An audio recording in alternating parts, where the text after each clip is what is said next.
आज से हम first year mathematics new book का सेकंड चैप्टर स्टार्ट कर रहे हैं।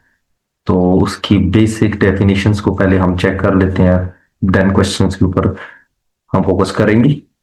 First of all, what is a function? तो basically a function from set x to y is a rule or formula or a correspondence that assigns each element in x a unique element in y. That means हमारे पास जो function है वो दो सेटों के दरमियान एक ऐसा ताल्लुक है कि हम पहले सेट में से कुछ वैल्यू उस फंक्शन को इनपुट देते हैं, उस फार्मूले को, और वो हमें दूसरे सेट यानी y में कुछ जवाब देता है, आउटपुट देता है। और यूनिक से यहाँ पे ये मुराद है कि अगर हम डिफरेंट इनपुट करेंगे तो आउटपुट भी डिफरेंट होनी चाहिए। A function is represented by f from x to y, whereas x is set is called domain of the function and y set is called codomain of the function. तो x set को हम domain कहेंगे जबकि y set को हम codomain कहेंगे। तो वो y के एलिमेंट्स जो कि x के किसी इनपुट का आउटपुट होंगे वो हमारे पास फंक्शन f की रेंज कहलाएंगे। सो हम ये कह सकते हैं कि जो किसी भी फंक्शन की रेंज है वो उसके कोडोमेन का सबसेट होती है। फंक्शन की रेंज, डोमेन और कोडोमेन के दरमियान डिफरेंस करने के लिए एग्जांपल ये है कि f एक फंक्शन है जो कि हमारे पास x सेट से y तक है, और ये ऐसा फंक्शन है कि अगर इस फंक्शन में हम a पुट कर रहे हैं तो हमें जवाब में 1 मिल रहा है, जबकि जब हम b पुट कर रहे हैं तो आंसर में हमें 5 आउटपुट मिल रहा है। When we put c into the function, we get 3 as output, and input is d, then output is 4. तो हम इनको ऐसे भी लिख सकते हैं कि f of a is equal to 1, f of b is equal to 5, f of c is equal to 3, and f of d is equal to 4.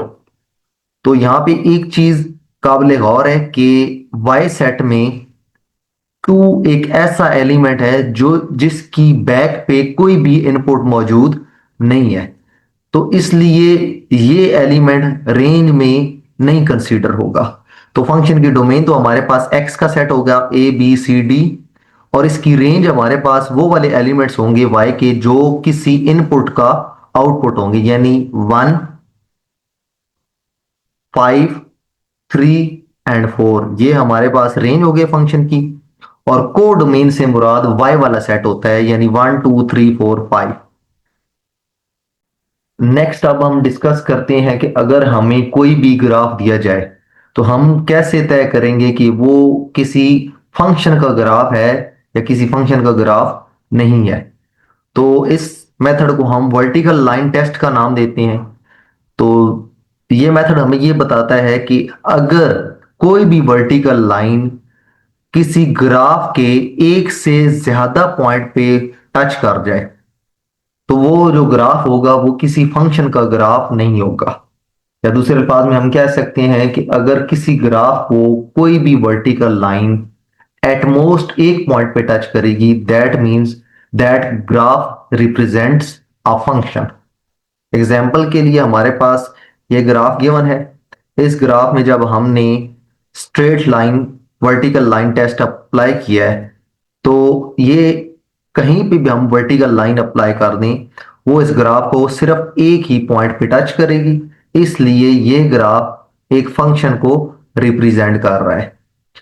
Next अब हमने एक स्ट्रेट लाइन ली है और इसके किसी भी मकाम के ऊपर अगर हम एक वर्टिकल लाइन ड्रा करेंगे तो वो हमें इस ग्राफ को एट मोस्ट एक पॉइंट पे ही टच करेगी। That mean it is also represents a function. Whereas circle is not a function, because अगर सर्कल की सरकमफेरेंस के ऊपर हमारे पास जो वर्टिकल लाइन टेस्ट है वो फेल हो रहा है, हम कहीं पे भी वर्टिकल लाइन ट्रेस ड्रॉ करें तो वर्टिकल लाइन उस सर्कल को दो कम से कम मकामात पे टच करेगी, that means circle is not a function. Similarly this graph also does not represent a function.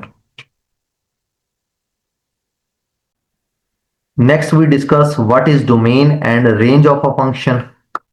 So, domain of a function consists of all those values that we can put into function. That means हम कह सकते हैं कि अगर function को जो भी हम वैल्यू खुद से असाइन कर सकें और हमारे पास फंक्शन के अंदर कोई भी अनडिफाइंड या इमेजिनरी आंसर ना आए तो हम कहेंगे कि वो फंक्शन की डोमेन में आएगा। यानी वो वैल्यूज जो कि हमें फंक्शन के अंदर पुट करने से अनडिफाइंड ना फॉर्म बने या इमेजिनरी वैल्यू ना आए। तो जब हमने किसी फंक्शन में डोमेन की वैल्यूज पुट कर दी, इनपुट कर दी, तो जवाब में हमें कुछ आउटपुट वैल्यूज मिलेगी। उन आउटपुट वैल्यूज को हम उस फंक्शन की रेंज कहेंगे। नेक्स्ट अब हम फंक्शंस की टाइप को डिस्कस करते हैं। तो इसमें से फर्स्ट टाइप है वन वन फंक्शन, जिसको हम इंजेक्टिव फंक्शन भी कहते हैं। तो अगर एक फंक्शन ऐसा हो कि जब उसमें हम डिफरेंट इनपुट करें तो वो हमें डिफरेंट आउटपुट मुहैया करे, तो फिर हम उस फंक्शन को वन वन कहेंगे। या दूसरे अल्फाज में हम कह सकते हैं कि अगर डिफरेंट इनपुट है तो डिफरेंट आउटपुट है, और अगर हम सेम इनपुट करेंगे तो जवाब में हमें सेम आउटपुट मिलनी चाहिए। तो मैथमेटिकल फॉर्म में हम इसको इस तरह लिख सकते हैं कि अगर हम फंक्शन में दो पॉइंट्स x1 और x2 पुट कर रहे हैं और x1 और x2 के ऊपर फंक्शन हमें सेम वैल्यू रिटर्न कर रहा है, तो फिर इसका मतलब है वो दोनों पॉइंट्स भी आपस में इक्वल होंगे। अब हम वन वन फंक्शन से रिलेटेड एग्जांपल कर लेते हैं। Let's suppose we have a function f of x which is equal to 5x plus 7। तो हम सपोज करेंगे कि ये फंक्शन हमें x1 और x2 दो पॉइंट्स के ऊपर सेम वैल्यू दे रहा है। तो फिर इनको सिंप्लीफाई किया तो x की जगह पे लेफ्ट साइड पे x1 आ गया, जबकि राइट साइड पे x की जगह पे x2। तो 7 7 से cancel, then we are left with 5x1 which is equal to 5x2। 5 is cancelled out with 5, so we are left with x1 which is equal to x2। तो हमने ये suppose किया था कि x1 और x2 दो पॉइंट्स के ऊपर फंक्शन सेम वैल्यू दे रहा है, तो हमारे पास एंड में ये रिजल्ट आ गया कि वो दोनों पॉइंट्स भी आपस में इक्वल हैं। सो f of x is 1 1। Function की सेकंड टाइप हमारे पास है ऑनटू फंक्शन, या इसको हम सर्जेक्टिव फंक्शन भी कहते हैं। तो एक function f from x to y is called onto function if every element in codomain is output of some element in domain। That means हम ये कह सकते हैं कि अगर हमारे पास जो कोडोमेन है यानी y एलिमेंट y सेट है वो रेंज के इक्वल आ जाए तो हम उस फंक्शन को ऑनटू फंक्शन का नाम देंगे। एग्जाम्पल के लिए let f from set of real number to set of real number is a function such that f of x is equal to 2x plus 3। तो हम ये शो करना है कि ये ऑन टू फंक्शन है। तो ये दूसरे अल्फाज में हमने ये शो करना है कि इस फंक्शन की जो रेंज है वो सेट ऑफ रियल नंबर की इक्वल है। इस फंक्शन की रेंज को सेट ऑफ रियल नंबर की इक्वल लाने के लिए हम एक प्रॉपर्टी यूज करते हैं कि अगर एक function f from x to y है जिसकी डोमेन जो है वो x है और जिसकी रेंज y है, तो इस फंक्शन का अगर हम इनवर्स कैलकुलेट करते हैं तो उसकी जो रेंज है वो डोमेन जो है वो y हो जाएगी और उसकी रेंज x हो जाएगी। यानी हमारे पास ये रिलेशन होगा कि जो फंक्शन की डोमेन होती है वो फंक्शन के इनवर्स की रेंज होती है और जो फंक्शन की रेंज होती है वो फंक्शन के इनवर्स की डोमेन होती है। तो हमारे पास f of x is equal to है 2x प्लस 3। तो इसका इनवर्स कैलकुलेट करने के लिए सबसे पहले हमने 2x प्लस 3 को y की इक्वल कह दिया। तो यहां से 3 को लेफ्ट साइड पे लेके गए तो ये नेगेटिव होगा, 2x is equal to y minus 3। तो x की वैल्यू अगर हमने फाइंड की तो that is will be equal to y minus 3 by 2। और x जो है वो हमारे पास f इनवर्स ऑफ y के इक्वल होता है। सो हमारे पास f इनवर्स ऑफ y जो है वो y minus three divided by two है। लास्ट स्टेप में हम जस्ट y को x से रिप्लेस कर दिया तो हमारे पास f का इनवर्स आ गया, जो कि f inverse of x is equal to होता है x minus three by two. अब यहां पे हमने ये चेक करना है कि इसकी डोमेन क्या है। तो जैसा कि हमारे पास इस फंक्शन की डिनोमिनेटर में टू है और टू कभी भी जीरो की इक्वल नहीं हो सकता, तो ये फंक्शन किसी भी रियल नंबर के ऊपर अनडिफाइंड नहीं होगा। So that means F inverse of X की जो डोमेन है वो हमारे पास सेट ऑफ रियल नंबर है, and as we know that domain of F inverse is range of F, so we have range of F is equal to R set of real number. सो हमारे पास जो F of X है वो हमारे पास onto function है। Third हमारे पास टाइप है बाइजेक्टिव फंक्शन।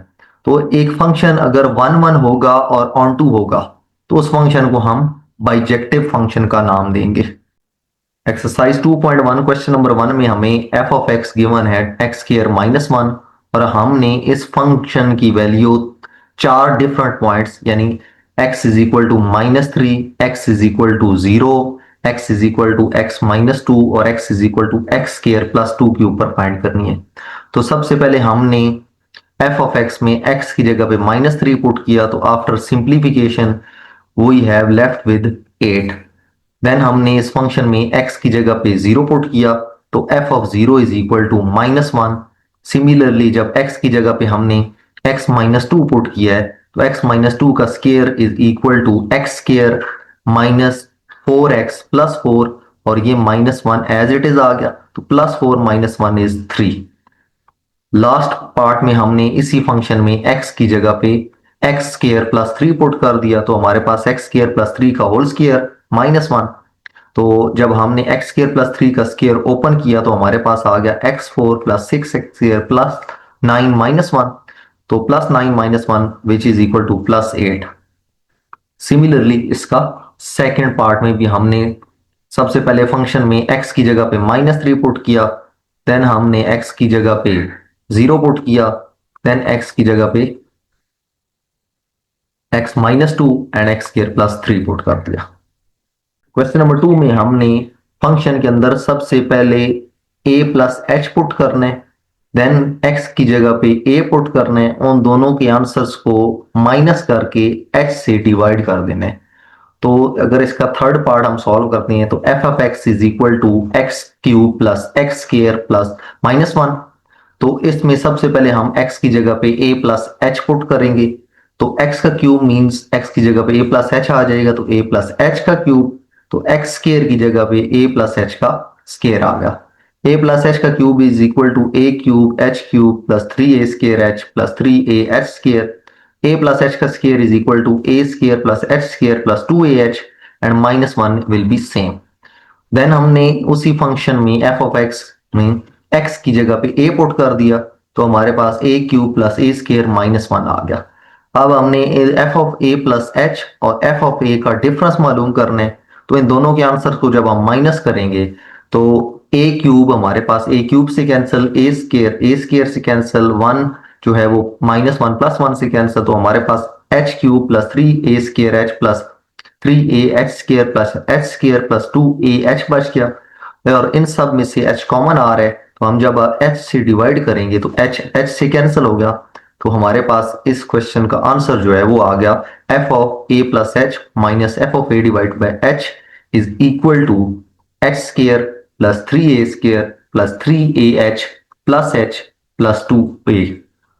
इसी क्वेश्चन को अगर हम फोर्थ पार्ट करते हैं तो हमारे पास F of x is equal to tan of X. तो as we know that we can write tan in the ratio of sine and cos. तो सबसे पहले हम इस रेशियो में x की जगह पे a प्लस एच पुट करेंगे, तो हमारे पास आ जाएगा sine a plus h whole divided by cos a plus h. Then हम इस रेशियो में x की जगह पे a पुट करेंगे तो sine a by cos a। फिर इन दोनों के आंसर्स को हमने डिफरेंस करना है इन दोनों का,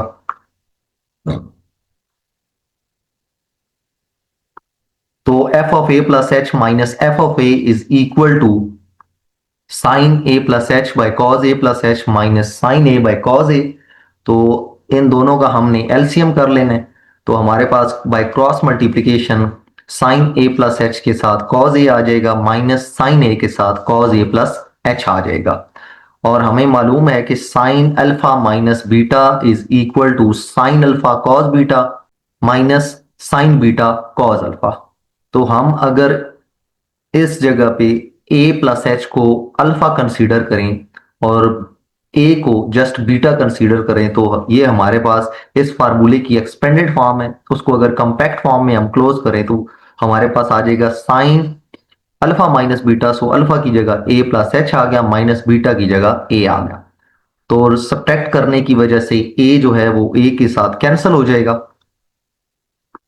तो हमारे पास आ गया sine H whole divided by cos A plus H multiplied by cos A.